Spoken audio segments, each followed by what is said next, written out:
Animal kingdom के 4 features होते हैं, जिसमें सबसे पहला आता है कि हेटेरोट्रोफ, विच मीन्स कि ये अपने न्यूट्रिशन के लिए दूसरों पे डिपेंडेंट रहते हैं। दूसरा फीचर आता है मल्टी सेलुलैरिटी, विच मीन्स कि इनमें एक से ज़्यादा सेल्स होती हैं। तीसरा आता है ये होलोजोइक होते हैं, विच मीन्स कि इनमें पहले इंजेक्शन होता है फूड का कि खाएंगे पहले, फिर होता है डाइजेशन। ये इनका मोड ऑफ न्यूट्रिशन होता है। चौथा फीचर आता है इनका कि they are eukaryotes. Eukaryote prokaryote आपको डिफरेंस पहले से पता है। एनसीईआरटी ने क्लासिफिकेशन में 2 क्लासिफिकेशन दिए हैं एनिमल किंगडम के, एक है कॉर्डेटा और है दूसरा नॉन कॉर्डेटा। तो किस भाग पे इनको डिवाइड किया है कि जिन एनिमल्स के अंदर नोटोकॉर्ड क्या होता है वो आगे देखेंगे हम, बट बेसिक अभी ये समझ लो कि जैसे इंसानों के अंदर एक रीढ़ की हड्डी होती है पीछे, वैसा सिमिलर सा, सेम नहीं बट सिमिलर सा एक स्ट्रक्चर होता है एनिमल्स के अंदर, इसको बोलते हैं नोटोकॉर्ड। तो जिनमें वो प्रेजेंट है वो कॉर्डेटा हो गए, जिनमें वो नहीं है वो नॉन कॉर्डेटा हो गए। तो इसके बेसिस पे ये हो गया क्लासिफिकेशन नॉन कॉर्डेटा और कॉर्डेटा में। अब फर्दर हम कॉर्डेटा को बाद में देखेंगे, पर अभी फिलहाल हम देखेंगे कि नॉन कॉर्डेटा को कैसे डिवाइड किया 10 फाइलम के अंदर। ठीक है, तो पहले क्या किया था एनसीईआरटी ने, किस में डिवाइड किया, नॉन कॉर्डेटा और कॉर्डेटा में, और फिर उसके बाद में क्या डिवाइडेशन दिया है हमको कि 10 फाइलम बताए हैं। ठीक है, तो 10 फाइलम के अंदर सबसे पहला फाइलम कौन सा है, that is Porifera. Second is Coelenterata. Third number पे है टीनोफोरा। फोर्थ पे है प्लेटी हेलमिंथिस। फिफ्थ नंबर पे है एसके हेलमिंथिस। ठीक है, सिक्स्थ पे है एनेलिडा। सेवेंथ पे है आर्थ्रोपोडा। एट्थ पे आता है मोलस्का। नाइन्थ पे आता है इकाइनोडर्मेटा, और सबसे लास्ट में आता है हेमी कॉर्डेटा। ठीक है, अभी इसमें क्वेश्चंस क्या आते हैं कि सबसे लार्जेस्ट नॉन कॉर्डेटा कौन है, तो हमारे पास में सबसे लार्जेस्ट कॉर्डेटा है, नॉन कॉर्डेटा है arthropoda, this is the largest non Chordata. Second largest पूछेंगे तो आता है Mollusca, second largest non Chordata is Mollusca. ठीक है, ये हमारे क्या है सारे, ये हैं हमारे नॉन कॉर्डेटा के फाइलम, जो कि कितने हैं नंबर में, 10 हैं। हमें इसी सीक्वेंस में इसको याद करना आता है, कोई इसका सीक्वेंस बिगाड़ना नहीं है। एक एक्ट्रेस है प्रियंका चोपड़ा, एक मूवी आई थी पा मूवी, तो क्या उस पा मूवी में वो हैं, तो PC that is Porifera, Coelenterata, Ctenophora, Platyhelminthes, Aschelminthes, Annelida, Arthropoda, Mollusca, Echinodermata and is Hemichordata. ठीक है, ये याद नहीं हो पा रहा तो दूसरा एक सिंपल सा ट्रिक है, सीधे नाम याद कर लो, PCC, PAAMEH, which one suits you. हमने ये जो डिवाइडेशन किया है इतना लंबा चौड़ा 10 फाइलम के अंदर, ये क्यों किया है, why the need to divide. तो देखो, जैसे मिलियंस ऑफ एनिमल्स हैं एनिमल किंगडम के अंदर, तो उनको याद करना एक सिंगल को बहुत डिफिकल्ट होता है, तो हमने उनको हमारे सहजता के लिए डिवाइड किया है। पर उनके डिविडेशन के लिए कोई बेसिस भी होता होगा, तो सबसे पहला डिवाइडेशन का बेसिस आता है लेवल ऑफ ऑर्गेनाइजेशन। इसका क्या मतलब है कि जैसे सबसे बेसिक हमारी यूनिट क्या है, ह्यूमंस की सेलुलर है हम, ठीक है, सेल हो गई हमारी सबसे पहले। ठीक है, उसके बाद में बहुत सारी सेल मिलके क्या बनाती हैं, टिश्यू की। फॉर एग्जांपल ये एक सेल है, बहुत सारी सेल मिल गई तो क्या बन गया, एक टिश्यू बन गया। टिश्यू के बाद में क्या आता है, देयर कम्स ऑर्गन, की बहुत सारे टिश्यू थे मिलके एक ऑर्गन बन गया। ऑर्गन के बाद में कौन आता है, दैट इज ऑर्गन सिस्टम। ठीक है, सबसे पहला आया सेलुलर, फिर टिश्यू, फिर ऑर्गन और फिर ऑर्गन सिस्टम। तो हमें इसे डिवाइड करना है। अभी से हमें 4 भाग में बांटना है पूरे फाइलम्स को। पहले क्लास में आएगा P, दूसरे क्लास में आएगा CC, फिर आएगा पा, और फिर आएगा AAMEH। दिया 1 2 3 एंड 4। पोरीफेरा को लग दिया है सेलुलर के अंदर, C that is Coelenterata and Ctenophora को रख दिया है टिश्यू में। क्वेश्चन में आता है कि cellular, tissue, organ system level किन एनिमल्स में कहाँ होता है, तो 1 नंबर दैट इज पोरीफेरा में होता है सेलुलर, 2 नंबर यानी टिश्यू लेवल किस में होता है, टीनोफोरा एंड सीलेंट्रेटा के अंदर। ऑर्गन सिस्टम अगर पूछोगे, ऑर्गन किस में होता है, 3 नंबर दैट इज प्लेटीहेलमिंथ, और ऑर्गन सिस्टम पूछोगे तो इनको रख दोगे। ठीक, इतना बड़ा डिविडेशन के अंदर छोटे मोटे एक्सेप्शन आते रहते हैं। तो यहाँ पे जो पा का A है, जो कि एसके हेलमिंथिस है, वो थोड़ी सी चीटिंग कर जाता है और सीधा जाके कहाँ बैठ जाता है, ऑर्गन सिस्टम के अंदर। ठीक है, ओके, तो यहाँ पे हमारे पास में A में हो गया पोरीफेरा, B में हो गया सीलेंट्रेटा, टीनोफोरा, ऑर्गन के अंदर क्या हो गया, प्लेटीहेलमिंथिस, और उसके आगे से एसके हेलमिंथिस से ऑनवर्ड्स हमारे पास में कौन आ गया, ऑर्गन सिस्टम। ठीक है, पॉलीफेरा है, क्या वहाँ पे सिर्फ एक ही सेल होती है? क्या पॉलीफेरा के अंदर सिर्फ एक ही सेल होती है? तो सबसे पहला हमने जो देखा था एनिमल किंगडम, तो हमने एनिमल किंगडम के अंदर हमने 4 पॉइंट्स में से सबसे दूसरा पॉइंट इंपॉर्टेंट क्या बोला था कि यार मल्टी सेलुलर। अगर मल्टी सेलुलर है, बहुत सारी सेल्स हैं, तो एक सिंगल सेल कैसे हो सकती है? विच मीन्स कि इनमें अलग अलग सेल होती हैं कि तू तेरा काम कर, मैं मेरा काम कर रहा हूँ, पर अपन साथ में काम नहीं करेंगे। अलग अलग सेल्स हैं बट साथ में काम नहीं कर रही हैं, ठीक है। अब यहाँ पे जो हमारा प्लेटीहेल्मिन्थेस है, प्लेटीहेल्मिन्थेस को हमने कहाँ रखा है ऑर्गन वाले सिस्टम के अंदर? तो ऑर्गेनाइजेशन के अंदर हमने प्लेटीहेल्मिन्थेस को ऑर्गन्स के अंदर रखा है। बट अगर तुम एनसीईआरटी के पेजेस में लास्ट में जाके देखोगे तो वहाँ पे प्लेटीहेल्मिन्थेस में ऐसे लिख रखा है कि ऑर्गन/ऑर्गन सिस्टम। तो वो तुम्हें एग्जाम में एमसीक्यू देखना है कि किस हिसाब से क्वेश्चन पूछा हुआ है, कि सिर्फ ऑर्गन ऑप्शन में दे रखा है कि ऑर्गन सिस्टम ऑप्शन में दे रखा है, उस हिसाब से तुम्हें टिक करना है आंसर। सेकंड डिवीजन का बेसिस आता है सिमेट्री। सिमेट्री का मतलब क्या होता है कि दोनों चीज़ें कितनी आसानी से दो बराबर भाग में तुम बांट सकते हो, दैट इज सिमेट्री, है ना। कि जैसे ये मैंने सर्कल बना दिया, इसको मैंने बीच में से बांटा, लो जी 2 भाग में बन गया। मैंने ये एक डब्बा बनाया, मैंने इसको बीच में से काटा, लो जी 2 बराबर भाग में बट गया, ठीक है। तो सिमेट्री के अंदर सबसे पहला आता है कि कोई चीज़ एसिमेट्रिकल हो सकती है, कोई चीज़ रेडियली सिमेट्रिकल हो सकती है, कि कोई चीज़ बायलैटरली सिमेट्रिकल हो सकती है, ठीक है। फॉर एग्जाम्पल कि जैसे मानो कि मैंने यहाँ पे एक लंबा धागा था, उसको तोड़ मड़ो के ऐसे रख दिया है। अब मैं तुम्हें बोलूँ इसको डिवाइड करो ऐसे ऐसे कैसे भी और उसको बराबर बांटो, तुम यू कैन नॉट। तो ये हो गया एसिमेट्रिकल।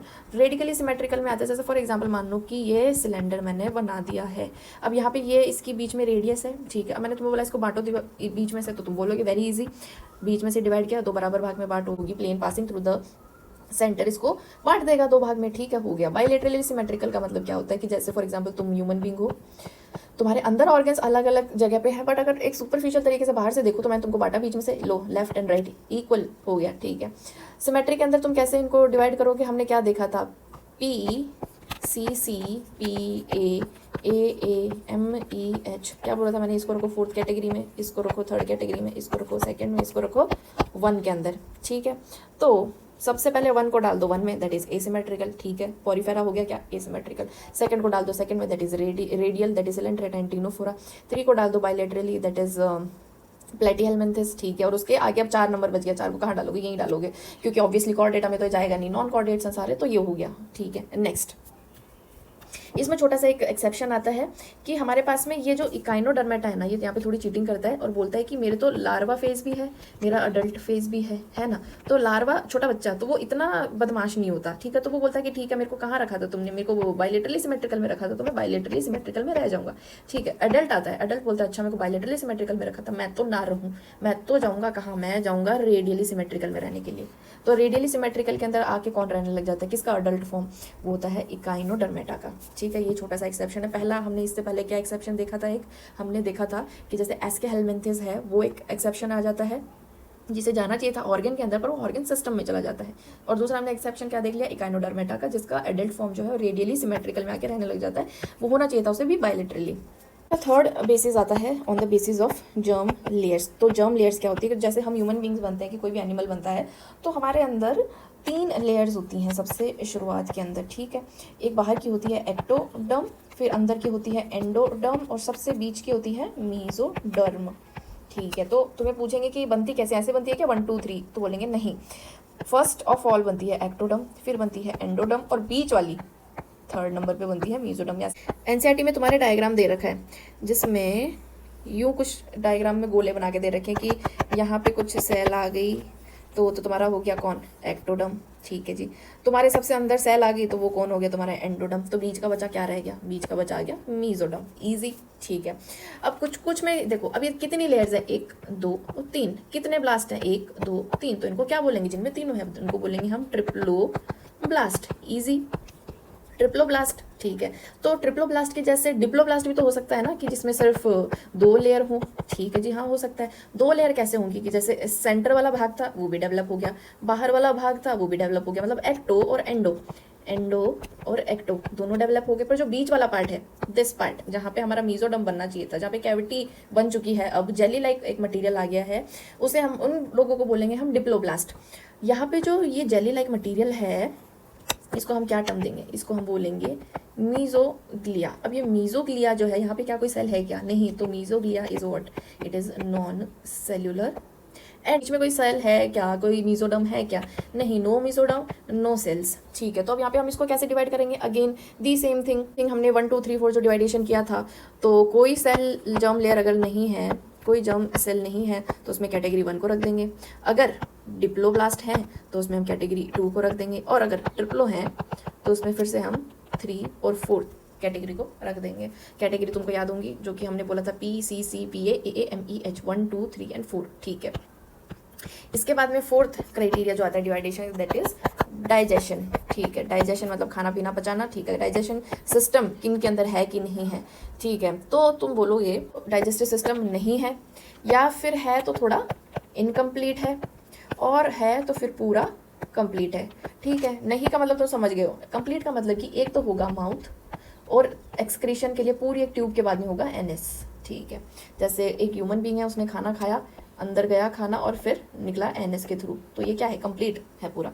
इनकम्प्लीट में क्या होता है कि एक ब्लाइंड ट्यूब लाइक स्ट्रक्चर होगा कि यहाँ से खाना अंदर गया है, यहीं से घूम फिर आके वापस बाहर निकला है, सिंगल ओपनिंग, एक सिंगल ओपनिंग हो रही है इनकम्प्लीट डाइजेस्टिव सिस्टम के अंदर। तो यहाँ पे हमारा अगर डाइजेस्टिव सिस्टम नहीं है, इसमें कौन आएगा, वापस से 1 2 3 4 करो तुम, यहाँ पे आएगा कैटेगरी 1। ठीक है, अब तुम्हें अगर डाइजेस्टिव सिस्टम बनाना है, सिस्टम कैसे बनेगा, अगर तुम्हारे पास में कोई ऑर्गन या ऑर्गन सिस्टम रहेगा, तो ऑर्गन्स तुम्हारे कब से शुरू होते हैं, category 3 that is P and A that is Platyhelminthes and Aschelminthes से शुरू होते हैं। एस्के हेल्मिन्थेस को रख दो कहाँ, इनकम्प्लीट के अंदर, उसके आगे फर्दर जो है तुम्हारे कंप्लीट के अंदर आ जाएंगे। ठीक है भाई, फिर तुम्हारा आता है 5th नंबर पे सीलोम। सीलोम का मतलब क्या होता है, बहुत सारे बच्चों को नहीं समझ में आता है कि सीलोम क्या होता है। ठीक है, बहुत बहुत ईजी सा टर्म है सीलोम। तुम्हारे एनसीईआरटी में डायग्राम दे रखा है कैसा, गोला और एक गोला। ठीक है, बोल रखा है कि जैसे ये तो सेल बना रही है एक्टोडर्म, ये तो सेल बना रही है मीजोडर्म, ये बीच में क्या बच गया, ये दिस इज कैविटी, इस कैविटी को ही बोलते हैं क्या, सीलोम। बट सीलोम की एक खासियत होती है कि तुम हर किसी कैविटी को सीलोम नहीं बोल सकते हो। सीलोम बोलने के लिए जैसे मान लो कि एक तो होनी चाहिए मीजोडर्म इनर की साइड, और एक होनी चाहिए मीजोडर्म आउटसाइड की साइड में, और फिर जो कैविटी बनती है उसको तुम बोलोगे सीलोम। अगर तो इसका मतलब है कि या तो सीलोम होगा ही नहीं, ए सीलोम। ठीक है, दूसरी कैटेगरी क्या बन सकती है कि सीलोम तो है बट शूडोसीलोम है, विच मीन्स कि मीजोडर्म से लाइंड नहीं है, तो इसको हम क्या बोलेंगे, शूडोसीलोम। और एक तीसरी कैटेगरी क्या हो सकती है कि सीलोम है, मीजोडर्म से भी लाइंड है, तो इसको क्या बोलेंगे, ट्रू सीलोम। ठीक है, तो आपको क्या बोलना है कि जैसे आपके पास में ए सीलोम है, कोई कैविटी ही नहीं है, तो आपके पास में ए सीलोमेट्स में कौन आ जाएगा, प्लेटीहेल्मिन्थेस। सिंपल भाई, एक सेल का बना है, कौन सी कैविटी, कौन सा घर, कौन सा सिस्टम। ठीक है, जितने भी डिप्लोब्लास्ट हैं कि जिनमें सीलोम बनानी है तो मीजोडर्म होनी जरूरी है, मीजोडर्म ही नहीं है तो किन में नहीं थी मीजोडर्म, वो नहीं थी किन में, डिप्लोब्लास्ट में। तो डिप्लोब्लास्ट ऑब्वियसली किस में आ जाएंगे, ए सीलोम्स के अंदर। टर्म आता है शूडोसीलोमेट्स, तो जितने भी एस्के हेल्मिन्थेस है वो आ जाते हैं शूडोसीलोमेट्स में, एनेलिडा आ जाता है सीलोमेट्स के अंदर, के ऑनवर्ड्स सारे आगे के। तो शूडोसीलोमेट्स वाला बच्चे समझ नहीं पाते कि हो कैसे रहा है ये काम। ठीक है, वेरी सिंपल, आपकी बॉडी कैविटी है, ये एंडो, ये एक्टो, बीच के अंदर जो भी सिस्टम है वहाँ पे ये मीजोडर्म है, बट क्या ये कैविटी को लाइन कर रही है, नहीं, तो क्या ये ट्रू सीलोम है, नहीं। सिंपल। नेक्स्ट हमारा सिस्टम आता है डिवाइडेशन का, सर्कुलेटरी सिस्टम। सर्कुलेटरी सिस्टम का डिवाइडेशन होता है या तो वो ओपन सर्कुलेटरी सिस्टम है कि एकदम बाथ टब की तरह, स्विमिंग पूल की तरह काम चल रहा है, हर एक ऑर्गन सिस्टम डूबा पड़ा है ब्लड के अंदर। दूसरा हमारा सिस्टम हो सकता है क्लोज्ड सिस्टम, जैसे कि वेन्स होगी, कैपिलरीज होगी, एक प्रॉपर हार्ट है सिस्टम। ठीक है, तो यहाँ पे क्लोज सिस्टम में कौन आ जाता है, तो एनेलिडा के आगे के जितने भी लोग हैं वो सारे आ जाते हैं क्लोज सिस्टम के अंदर। फिर हमारा नेक्स्ट सिस्टम आता है नर्वस सिस्टम। नर्वस सिस्टम में क्या बोल सकते हो कि एक तो हो सकता है कि है ही नहीं, दूसरी कैटेगरी हो सकती है कि जस्ट अभी बनना स्टार्ट ही हुआ है, तो नर्वस सिस्टम में बेसिक कौन दिखेगा तुम्हें, न्यूरॉन्स। ठीक है, और एक होता है कि नर्वस सिस्टम डेवलप हो रहा है एंड दिख रहा है तुम्हें। तो सबसे पहले जो पॉरीफेरा है ऑब्वियसली किस में आएगा, सबसे पहला नंबर है, हमेशा पहले नंबर पे आएगा एब्सेंट नर्वस सिस्टम। सेकंड, जहाँ पे न्यूरॉन्स बस अपीयर होने स्टार्ट ही हुए हैं तो वो आएंगे तुम्हारे सिलिंड्रेट्स में। इसके आगे से फिर सारे नर्वस सिस्टम के अंदर आ जाएंगे। कैटेगरी तुम्हारी 8 में आता है रेस्पिरेटरी सिस्टम, तो जिसमें आएगा कि या तो वो सेल के सरफेस से रेस्पिरेशन कर रहा है, ठीक है, पॉरीफेरा करेगा सेल से रेस्पिरेशन, सिलेंड्रेटा एंड टीनोफोरा करेगा टिश्यू से, एंड उसके आगे सारा आर्थ्रोपोडा के आगे आ जाएंगे सारे एक सिस्टम लेके। ठीक है, और नोटोकॉर्ड वाला हमने एग्जांपल देख लिया था कि मीजोडर्म से डिराइव होती है और कहाँ होती है, डोर्सल साइड में। डोर्सल का मतलब क्या होता है कि पीछे की साइड की, जैसे अगर ये इंसान खड़ा है तो इसका पीछे का साइड जो होगा दैट इज डोर्सल, आगे का साइड है वेंट्रल, ठीक है। और फिर एक आता है लास्ट पार्ट आता है सेगमेंटेशन, जो डिवाइडेशन हमने किया है। सेगमेंटेशन का मतलब होता है आप एक ऑर्गेनिज्म को इस तरीके से डिवाइड कर पा रहे हो कि कुछ एक चीज़ उसमें बार बार रिपीट हो रही है सीरियली, ठीक है। कि जैसे ये ब्रेड है, मैंने इस ब्रेड को बीच में से बांट दिया बार बार बार बार। अब कोई एक अंदर चीज़ मैंने इसे छुपा रखी है कि बार बार हर एक सेगमेंट में आ रही है, इसमें सब में आ रही है, दैट इज सेगमेंटेशन। और इस प्रोसेस को बोलते हैं मेटामेरिज्म। मेटामेरिज्म नाम याद रख लो, मेटामेरिज्म। मेटामेरिज्म किसमें देखने को मिलेगा? Annelida, arthropoda and further chordates के अंदर, ठीक है। नेक्स्ट पोरीफेरा सिंगली हम देखेंगे।